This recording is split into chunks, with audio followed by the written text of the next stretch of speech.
Bonjour et bienvenue dans cette nouvelle vidéo dans laquelle je vais témoigner de mon week-end dernier à Paris et aussi du cadeau que le Seigneur m'a fait. Et déjà mon frère, ma soeur, je te dédie cette vidéo spécialement si tu as subi une trahison.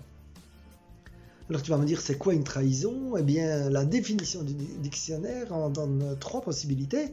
C'est soit un abandon, soit être livré à ses ennemis, soit tromper la confiance. Et je dirais l'image de la trahison, c'est le coup de poignard dans le dos, c'est l'image type. Et donc mon programme à Paris était, je prends le train, je viens de Belgique, je prends le train le samedi matin, la convention commençait en début d'après-midi, je vais à la convention. Alors comme la convention terminait tard le soir, je n'avais plus de train pour rentrer. Donc je me suis dit, bah, autant rester le lendemain matin à culte.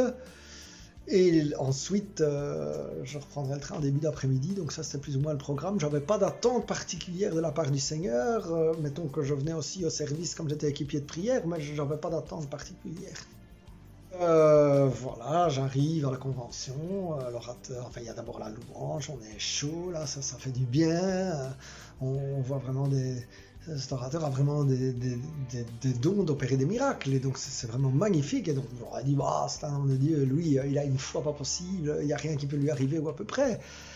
Et alors il partage en fait qu'en 2020, pendant le confinement, il a vécu une trahison, et qu'il était tellement mal, qu'il pleurait parfois au repas, que subitement les larmes lui montaient, qu'il devait quitter la table, là, enfin, tellement qu'il se sentait mal, quoi, et qu'il pleurait. Et moi, ça m'a vraiment touché, ça m'a vraiment parlé, parce que au début du confinement, aussi, j'étais super mal. Je ne pleurais pas à table, j'allais pleurer tout seul dans le bois, mais j'étais quand même super mal aussi, parce que ma meilleure amie m'avait trahi, dans le sens de... Oui, abandonné, plus se donner un petit couteau de poignard dans le dos pour le dimanche matin, je vais au culte, et qu'en fait, a priori, j'allais dire, la raison de mon voyage à Paris était plus ou moins finie. Le culte, c'était comme le petit complément que j'avais mis, quoi. Et donc, de nouveau, je vais à ce culte sans attendre rien de particulier. Et c'est là que il y a une parole de connaissance qui est prononcée. Je vais d'ailleurs la lire, parce que je l'ai notée, pour ne pas l'oublier. Dieu te demande de passer la mer à pied sec, c'est le moment d'avancer. Déjà ça me parle, parce que j'ai beaucoup de difficultés à lâcher prise, et donc je me dis quelque part, j'avais déjà reçu la semaine d'avant justement cette histoire que Dieu permettait parfois de nous mettre dans un cul-de-sac, et justement l'image avec la mer Rouge fermée, et là il me dit le cul-de-sac il est ouvert. Il comprend la trahison, il va te donner des clés. Il a permis cela car tu consoleras des gens trahis qui viendront vers toi. Et déjà cette semaine, il te renforcera et tu pourras en renforcer d'autres. Et la phrase que j'ai reçue de la Bible par rapport à ça, lorsque le pasteur en fait disait ceux qui veulent la prière qui ont été touchés par la parole de connaissance, c'était Luc 22, 32.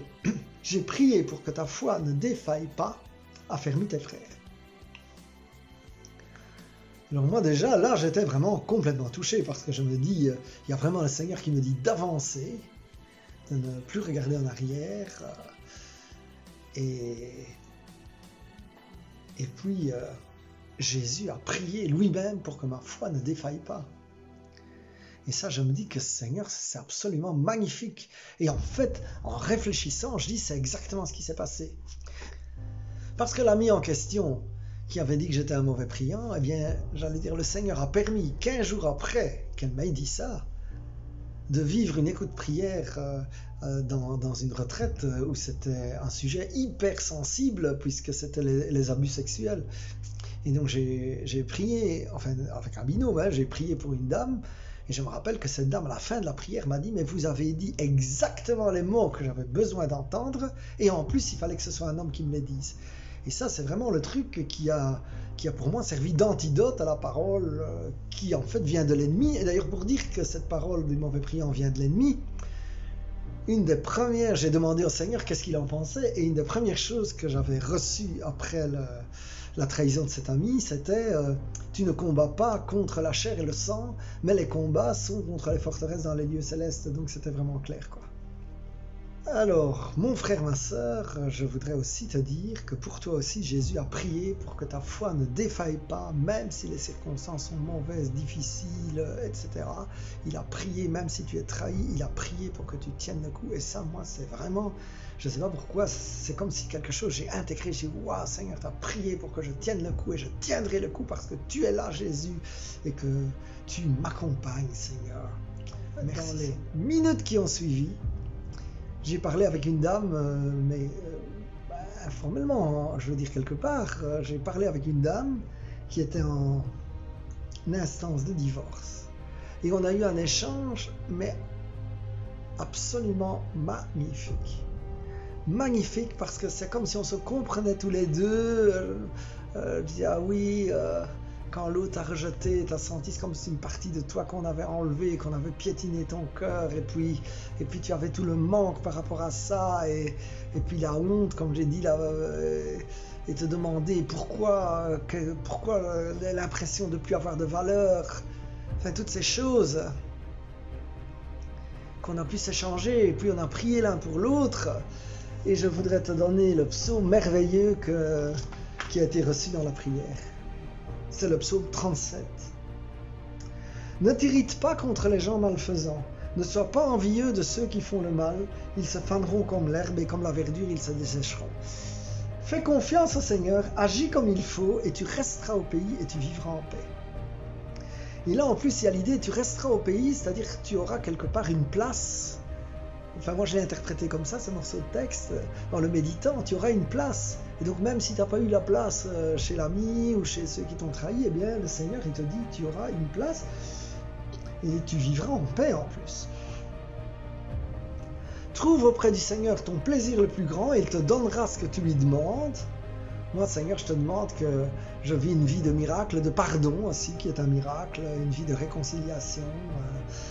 Et il te donnera donc ce que tu lui demandes. Remets ta vie au Seigneur, compte sur lui et il fera le nécessaire. Alors, merci Seigneur. Eh bien, Seigneur, je prie pour mon frère et pour ma sœur, Seigneur. Seigneur, qu'il puisse vraiment compter sur toi et vraiment recevoir que toi-même tu vas prier pour que sa foi ne défaille pas, Seigneur, et qu'il puisse être guéri de cette trahison, qu'il puisse retrouver un nouveau territoire, qu'il puisse retrouver sa valeur, Seigneur. Au nom de Jésus, je chasse la honte. Au nom de Jésus, je chasse la culpabilité. Seigneur, j'appelle ton cher Esprit Saint, Seigneur, qu'il vienne mettre le baume de guérison, Seigneur, sur mon frère, sur ma sœur, qu'il vienne mettre ton baume de guérison, qu'il vienne guérir la mémoire des cellules, Seigneur, la mémoire des oreilles qui ont entendu des mots.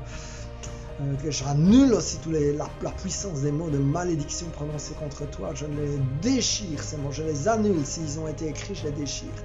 Et merci Seigneur que tu viens toi-même rassurer et vraiment nous encourager, Seigneur.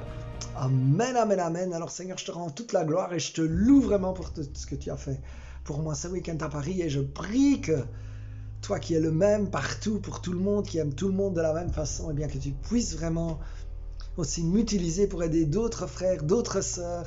Et d'ailleurs, ça n'a pas tardé parce qu'en fait, en partageant ce témoignage, même avec d'autres personnes, avant de le mettre sur YouTube, j'ai déjà eu vraiment des chouettes échanges. Et en fait, je me suis rendu compte qu'il y a plein de gens qui ont été trahis et d'où l'idée de cette vidéo. Alors, sois béni. Amen, amen, amen.